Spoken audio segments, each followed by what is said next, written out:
Hey guys, today we're paying tribute to the pioneer of the nu metal ballad, Mr. Seth Binzer, or as he's more widely known, Shifty Shellshock.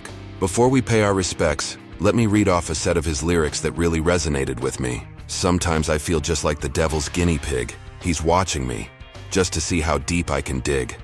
I admit I'm got a lot to learn, so I'm dancing in the ashes of the bridges I've burned. The title of that song is Change, and it was released in 2002 on their sophomore album Dark Horse, which I actually bought when brand new. But being 11 years old in 2002, the vulnerable lines of self-reflection went completely over my head, and I instead would jam songs like Hurt You So Bad, Drowning, or Skulls and Stars, all melodic, with catchy choruses that an 11-year-old could sing along to. It wasn't until many years later, actually well into my 20s, that I decided to pop Dark Horse back into my car stereo. The guitar notes for Change began to play, and I decided to hear the song out. The lyrics really hit home that day. Sometimes I wonder if I'll ever change. Can I change, will I change, or am I always going to be the same? By that point in life, I had burnt my own bridges, experienced loss and my own set of failures. Given the life experience I now have, the lyrics really hit home that afternoon, and it helped me to realize the possibility that maybe I was the cause of many of my problems at the time. When your audience can see themselves in your shoes and can relate to the message of your lyrics, you have something genuinely special. Shifty's honesty regarding his past struggles has always been a defining characteristic of his music, and something I grew to admire. He's never shied away from laying bare his soul, openly sharing the battles he's faced with addiction, personal demons, and the harsh realities of life. Despite the challenges, Shifty has had some incredible high points in his career. Of course, we have the commercial juggernaut, Butterfly, a song that went #1 in at least 10 countries, sold over 6 million singles, and as of creating this video, is the only nu metal song to top the US Hot 100 chart. That, to me, is most impressive of all. And to put that feat into context, the Red Hot Chili Peppers, who cleared the Pretty Little Ditty sample for Crazy Town, have sold an estimated 120 million albums and only ever peaked at #2 with Under the Bridge. And possibly the largest band out of the nu metal movement, Linkin Park, only managed to peak at #2 with In the End. And before my comment section becomes a war zone for that prior statement, I am in no way comparing Crazy Town to the likes of the Red Hot Chili Peppers or Linkin Park.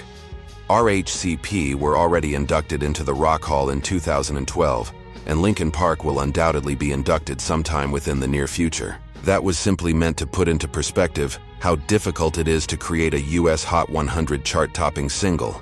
And getting away from Butterfly, I'm sure you remember dance club favorite Starry-Eyed Surprise.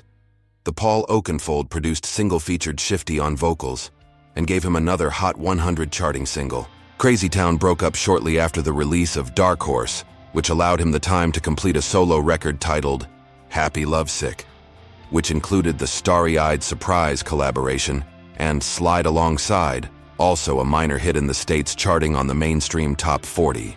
In an industry that can be extremely unforgiving, Binzer's ability to write catchy and well-charting songs in multiple genres is no small feat. Despite all the negative media and online trolls, any songwriter would kill to have a song as massive as Butterfly. A song of that magnitude grants its creators touring opportunities, multiple streams of royalty income, and networking opportunities with other artists. That does not mean it will pay you millions per year for the rest of your life, but instead a way to stay busy and promote whatever project you're currently working on. I recently watched where Binzer was on Brittany Furlan's podcast, Worst Firsts. Furlan is a former Vine star that is married to Tommy Lee of Motley Crue. Within the last year, he also appeared on The Punk Rock MBA, a YouTube channel with nearly 600,000 subscribers. Given the nature of many punk rock fans, or honestly any fan of hard rock music at this point, I was worried that Finn McKenty was interviewing Shifty just to clown him for Butterfly, or to knock the whole nu metal/rap rock movement.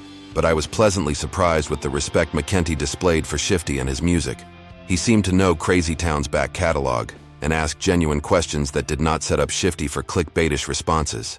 I'll include a link to that interview down in the description. And I'll be honest with you guys, I've really been on the fence on whether to include this within my Shifty tribute or not, mainly due to the nature of his passing. I've heard him share this legendary tale more than once on different podcasts, so I don't think it's something he was embarrassed of or shied away from. And I've always found this story fascinating. And like I mentioned earlier in this video, his candidness regarding addiction and the music industry, I've always appreciated. Shifty tells an utterly amazing story of escaping a rehab facility in Antigua and making his way to another Caribbean island and wreaking havoc throughout. I've always thought it would make for an interesting Project X-style movie. Obviously, there's so much more to the story, but I'm the worst on giving away too many details, so you'll just have to listen to the story yourself to get the scoop on this unbelievable escape saga. I bring all of this up to provide examples on the kind of life that Binzer lived. While it was definitely cut far too short, it was chock full of experiences, incredible moments, and for a very brief period, chart-topping success. My thoughts and prayers go out to Seth's family, friends, former bandmates, and anyone that was impacted by his sudden loss. I was reminded of a quote by former Rat guitarist Robin Crosby. In one of his final television interviews, he shared with VH1 this: "I've run the full gamut, you know, done everything I ever dreamed of and more. Don't feel sorry for me. I've lived the life of 10 men. Nobody cry at my funeral. As a matter of fact, let's have a party." Tributes have poured in since his passing, touching messages from former Crazy Town co-vocalist Brett Epic Mazur, ex-girlfriend Soleil Moonfry, as well as David Arquette. I only ever spoke to him once, aside from the occasional message on Instagram when commenting on one of his pictures. He struck me as a warm individual that appreciated each and every one of his fans and always had a spare moment to show his appreciation. I have reached out to a few former band members, respectfully asking if they had any positive stories to share about Seth. So far, I've received a few responses, and hopefully we'll have a follow-up to share.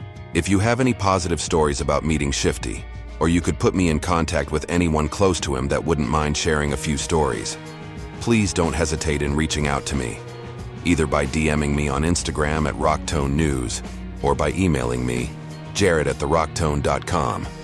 Thanks for watching, and before I go, if you only know Crazy Town as the band behind Butterfly, do yourself a favor and listen to The Gift of Game and Dark Horse. They have a third album as well, but nothing beats their 1999 debut, and its follow-up in my opinion. Hopefully you'll come across a few of their hidden gems. Thanks guys, and one last shout out to Shifty. Rest in power. I pray your soul is finally at peace.